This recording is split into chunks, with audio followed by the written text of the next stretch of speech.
Hi friends, మీకు కనుక ఈ వీడియో నచ్చినట్లయితే తప్పకుండా లైక్ చేయండి. బాగా పిల్లలందరినీ కూడా ఎంతో చక్కగా రెడీ చేసి వాళ్ళందరినీ చూసి ఎంతగానో మురిసిపోతూ ఉంటుంది. నా బుజ్జి బంగారాలు ఎంత ముద్దుగా ఉన్నారు అని బాగి అలా పిల్లల్ని చూసి మురిసిపోతూ ఉంటే కిటికీలో నుండి ఇదంతా చూస్తున్న ఆరు కూడా ఎంతగానో సంబరపడిపోతూ ఉంటుంది. మిసమ్మ, పిల్లలకు నాకు పేగబంధం ఉంది కాబట్టి పిల్లలంటే నాకు అంత ప్రేమ, కానీ నీకు పిల్లలకు ఎటువంటి బంధం లేకపోయినా సరే నువ్వు పిల్లల మీద ఎంత ప్రేమ చూపిస్తున్నావు మిసమ్మ అని చెప్పి ఆరు అనుకుంటూ ఉంటుంది. మరోపక్క మనోహరి పిల్లల వైపు చూస్తూ మేకప్లో దురద రావడానికి తను ఏదో పౌడర్ కలిపిన విషయాన్ని గుర్తు చేసుకొని ఎంతగానో ఆనందపడిపోతూ ఉంటుంది. ఈరోజు మీరు స్టేజ్ మీద పర్ఫార్మెన్స్ ఇవ్వలేక గోక్కుంటూ ఉంటే అది చూసి అందరూ కూడా నవ్వుతారు. అప్పుడు మీ పరువు పోతుంది. ఈ దెబ్బకు మిస్సమ్మను మీరు ఖచ్చితంగా అసహించుకుంటారు అని చెప్పి అలా మనోహరి నవ్వుకుంటూ వచ్చి స్టేజ్ దగ్గర కూర్చుంటుంది. ఇక పిల్లలందరినీ కూడా బాగి స్టేజ్ దగ్గరికి తీసుకుని వస్తుంది. ముందు వరుసలో బాగి పిల్లలతో కలిసి కూర్చొని ఉంటుంది. మనోహరి కూడా వచ్చి ప్రిన్సిపల్ మేడం పక్కన కూర్చుంటుంది. అప్పుడు ప్రిన్సిపల్ మేడం అంజలి స్టేజ్ ఎక్కడం చూసి ఆ పొట్టిదాన్ని ఏడిపించడానికి ఏదైనా ప్లాన్ చేయమని చెప్పాను, నువ్వు ప్లాన్ చేసావా అని చెప్పి ఆ ప్రిన్సిపల్ మేడం మనోహరిని అడుగుతూ ఉంటే మనోహరి చేశానన్నట్టుగా థమ్సప్ చూపిస్తూ ఉంటుంది. ఇక అది గమనించిన ఆరు, ఇదేంటి మనోహరి ప్రిన్సిపల్ మేడంకి థమ్సప్ చూపిస్తుంది అంటే పిల్లల పర్ఫార్మెన్స్ చెడగొట్టడానికి ఈ మనోహరి ఏదైనా ప్లాన్ చేసి ఉంటుందా అని చెప్పి ఆరు అనుమానిస్తూ ఉంటుంది. ఇక అంజలి స్టేజ్ పర్ఫార్మెన్స్ అదరగొట్టేస్తుంది. భారత మాతగా ఎంట్రీ ఇచ్చి ఇక తను పర్ఫార్మెన్స్ అదరగొట్టేయడంతో అంజలిని చూసి మనోహరి ఒక్కసారిగా షాక్ అవుతూ ఉంటుంది. ఇదేంటి, పిల్లలు వేసుకునే మేకప్లో నేను దురద రావడానికి పౌడర్ని కలిపాను కదా, మరి ఇంత బాగా పర్ఫామ్ ఎలా చేయగలిగింది అని చెప్పి మనోహరి అసలు నా ప్లాన్ ఎలా ఫ్లాప్ అయి ఉంటుంది అని చెప్పి ఆలోచిస్తూ ఉంటుంది. ఇది మొహం మార్చిందంటే ఖచ్చితంగా దీని ప్లాన్ ఫ్లాప్ అయి ఉంటుంది అని చెప్పి అమ్మయ్య అంటూ ఆరు ఆనందపడిపోతూ ఉంటుంది. మరోపక్క తీవ్రవాదులు ఒక గదిలో మాట్లాడుకుంటూ ఉంటారు. మిస్టర్ అమరేంద్ర, ఎక్కడున్నావు? నా కోసం ఎక్కడెక్కడో వెతుకుతూ ఉండుంటావు కదా, నేనేమో ఇక్కడ నీ పిల్లల్ని కిడ్నాప్ చేస్తాను, మా రాకీ సార్ని ఈ దేశం నుండి దాటించి తీసుకెళ్ళిపోతామని చెప్పి ఇక అతను అంటూ ఉంటాడు. ఇక తీవ్రవాదులలో ఒక అతను, అర్జున్ నువ్వు వెళ్ళి అమరేంద్ర పిల్లలు ఎక్కడున్నారో కనిపెట్టు అని చెప్పి అంటూ ఉంటే సరే అని చెప్పి అతను అమర్ పిల్లల గురించి తెలుసుకోవడం కోసమని గ్రౌండ్లోకి వస్తూ ఉంటాడు. మరోపక్క అమర్ స్కూల్ దగ్గరికి చేరుకోగానే ఇక కారులో నుండి కిందకి దిగిన అమర్ని చూసి అందరూ కూడా సెల్యూట్ కొడుతూ ఉంటారు. ప్రోగ్రామ్ స్టార్ట్ అయ్యి ఎంత టైం అవుతుందని అమర్ అడగగానే 40 minutes అవుతుంది సార్ అని చెప్పి అక్కడున్న వ్యక్తి అంటూ ఉంటాడు. అయితే ఖచ్చితంగా వాళ్ళు వాళ్ళ ప్లాన్ని ఇంప్లిమెంట్ చేసి ఉంటారు. మొత్తం ప్రోగ్రామ్ కంప్లీట్ అవ్వడానికి 2 hours పడుతుంది కాబట్టి ఈ 2 hours వాళ్ళు ఏ క్షణానైనా అటాక్ చేయొచ్చు. మనకి ఎక్కువగా టైం లేదు, మనం లోపలికి ఎంటర్ అవ్వాల్సిందే. రాథోడ్ బ్యాకప్ని రమ్మని చెప్పు అని అమర్ అంటూ ఉంటాడు. మీరు కూడా లోపలికి రండి అని అలా అమర్ తన టీంతో చెబుతూ ఉంటాడు. రాథోడ్ అమర్ దగ్గరికి వచ్చి, సార్ లోకల్ పోలీస్ వాళ్ళని కూడా రమ్మని చెప్పాము, అలాగే బ్యాకప్ వాళ్ళని కూడా రమ్మని చెప్పాను, వాళ్ళు రావడానికి 20 minutes పడుతుందట అని రాథోడ్ అనగానే, అంత టైం లేదు రాథోడ్, త్వరగా మనం లోపలికి ఎంటర్ అవ్వాలి అని అమర్ అంటూ ఉంటాడు. అందుకే మన ఆఫీసర్ ఒక డైనమిక్ పోలీస్ ఆఫీసర్ని పంపిస్తానన్నారు, తను జేడి, తను ఖచ్చితంగా కరెక్ట్ టైంకి వస్తుంది అని చెప్పి అమర్ అంటూ ఉంటే అప్పుడే జేడి కార్లో అక్కడికి వస్తుంది. చెప్పాను కదా రాథోడ్, తను పర్ఫెక్ట్ టైం ఫాలో అవుతుందని అని చెప్పి అమర్ అంటూ ఉంటాడు. ఇక జేడి అలా కార్ దిగి అమర్ దగ్గరికి వచ్చి, హలో మిస్టర్ అమరేంద్ర అని చెప్పి అంటూ ఉంటే అప్పుడు అమర్ కూడా హాయ్ జేడి అంటూ తనకి షేక్ హ్యాండ్ ఇస్తూ ఉంటాడు. ఆ తీవ్రవాదులు ఆల్రెడీ లోపలికి ఎంటర్ అయిపోయి ఉంటారా, లోపల స్టేటస్ ఏంటి అని చెప్పి జేడి అంటూ ఉంటే, మనకి టైం లిమిట్ తప్ప లోపల ఏం జరుగుతుందో ఏం తెలీదు జేడి అని చెప్పి, అసలు ఏ స్టేటస్ కూడా తెలీదు అని అమర్ అంటూ ఉంటాడు. ఒక్కసారి స్కూల్ బ్లూ ప్రింట్ని చూద్దామని చెప్పి అలా స్కూల్ మ్యాప్ని జేడి అమరేంద్ర ఇద్దరు కూడా చూస్తూ ఉంటారు.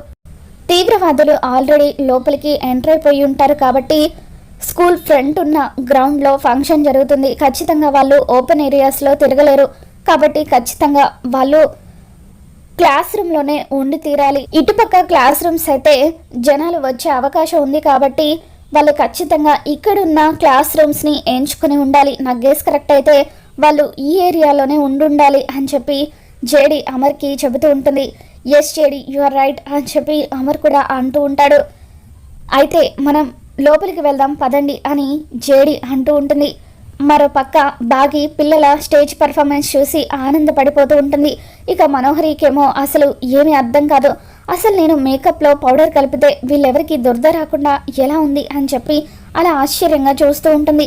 ఇక అల్లూరి సీతారామరాజుగా ఆనంద్ పర్ఫార్మెన్స్ ఇస్తూ ఉంటే అప్పుడు రూథర్డ్ ఫోర్డ్గా బంటి పర్ఫార్మెన్స్ ఇస్తూ ఉంటాడు.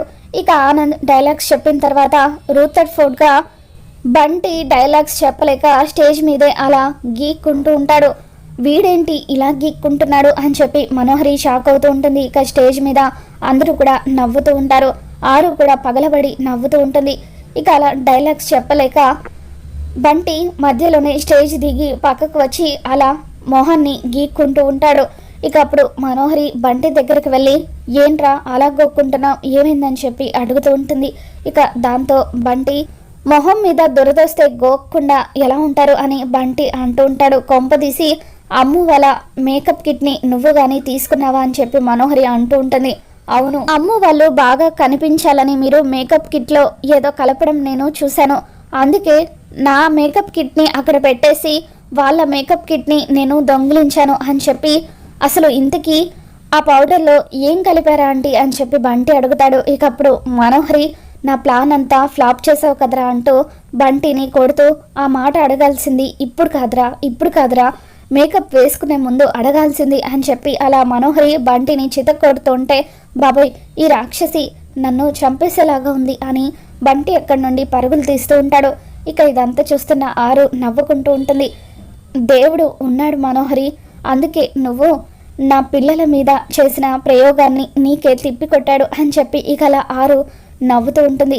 మరో పక్క ఇప్పుడు ప్రిన్సిపల్ మేడం వచ్చి స్టేజ్ మీద మాట్లాడతారు అని చెప్పి యాంకర్ చెబుతూ ఉంటే అప్పుడు ప్రిన్సిపల్ మేడం వచ్చి అందరికీ 78వ స్వాతంత్ర దినోత్సవ శుభాకాంక్షలు అని చెప్పి అలా అందరికీ కూడా ప్రైజెస్ డిస్ట్రిబ్యూషన్ ఇస్తూ ఉంటుంది.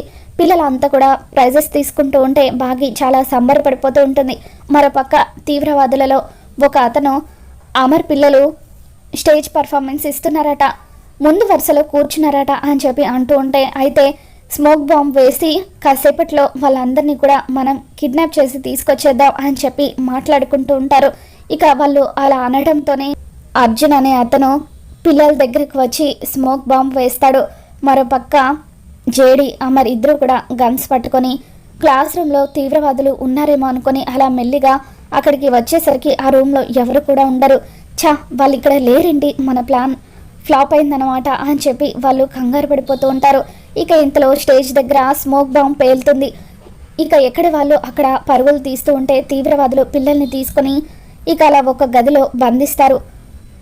దాంతో పేరెంట్స్ ప్రిన్సిపల్ వీళ్ళంతా కూడా కంగారు పడిపోతూ ఉంటారు. అందరినీ కూడా గేట్ బయటకు పంపించేస్తారు. ఇక పిల్లల గురించి బాగి ఎంతగానో టెన్షన్ పడిపోతూ ఉంటుంది. ఒక్కసారిగా గన్ శబ్దం వినిపించడంతో గన్ శబ్దం వినిపిస్తుందేంటి పిల్లలు అని చెప్పి అలా బాగి ఎంతగానో భయపడిపోతూ ఉంటుంది. ఇక జేడి అమర్తో ఒకటే బుల్లెట్ శబ్దం వినిపించిందంటే వాళ్ళు ఖచ్చితంగా పిల్లల్ని భయపెట్టడానికి ఇదంతా చేసుంటారు అని జేడి అంటూ ఉంటే అమర్ అరవింద్ అనే అతనికి ఫోన్ చేస్తాడు. అరవింద్ మర్యాదగా పిల్లల్ని విడిచిపెట్టు అని అంటూ ఉంటే అమర్ మాకేం కావాలో నీకు తెలుసు కదా, రాకీ సార్ని మేము దేశం నుండి తీసుకెళ్ళిపోవాలి, అప్పటి వరకు మేము పిల్లల్ని విడిచిపెట్టామని చెప్పి అతను అంటూ ఉంటాడు. ఇక అప్పుడు జేడి కూడా ఫోన్ తీసుకుని అరవింద్తో మాట్లాడుతూ చూడు అరవింద్, మర్యాదగా పిల్లల్ని విడిచిపెట్టి మాకు సరెండర్ అవుతే నీకు శిక్ష తగ్గేలాగా నేను చూసుకుంటాను అని జేడి అంటూ ఉంటుంది. నువ్వు జేడివి కదా, the most powerful dynamic police ఆఫీసర్వి కదా, మా సార్ చెప్పారు నువ్వు ఇందులో ఎంట్రీ ఇస్తావని చెప్పి. ఇప్పుడు నువ్వు చెప్పేది మేం వినడం కాదు జేడి, మేం చెప్పేదే నువ్వు వినాలి. పిల్లల్ని క్షేమంగా బయటకు పంపించాలంటే మా డిమాండ్స్కి మీరు ఒప్పుకోవాలి, లేదంటే ఇక్కడ ఉన్న వారిలో ఒక్క ప్రాణం కూడా మిగలదు అని చెప్పి ఆ తీవ్రవాదులు బెదిరిస్తూ ఉంటారు. ఇక పిల్లల్ని తీవ్రవాదులు కిడ్నాప్ చేసేయడంతో బాగి అమర్ వీళ్ళంతా కూడా కంగారు పడిపోతుంటారు. మరి రాబోతున్న ఎపిసోడ్లో అమర్ బాగి ఇద్దరు కలిసి పిల్లల్ని ఏ విధంగా సేవ్ చేయబోతున్నారో మళ్ళీ మన ఛానల్లో తెలుసుకుందాం. మీకు ఈ వీడియో నచ్చినట్లయితే తప్పకుండా లైక్ చేయండి.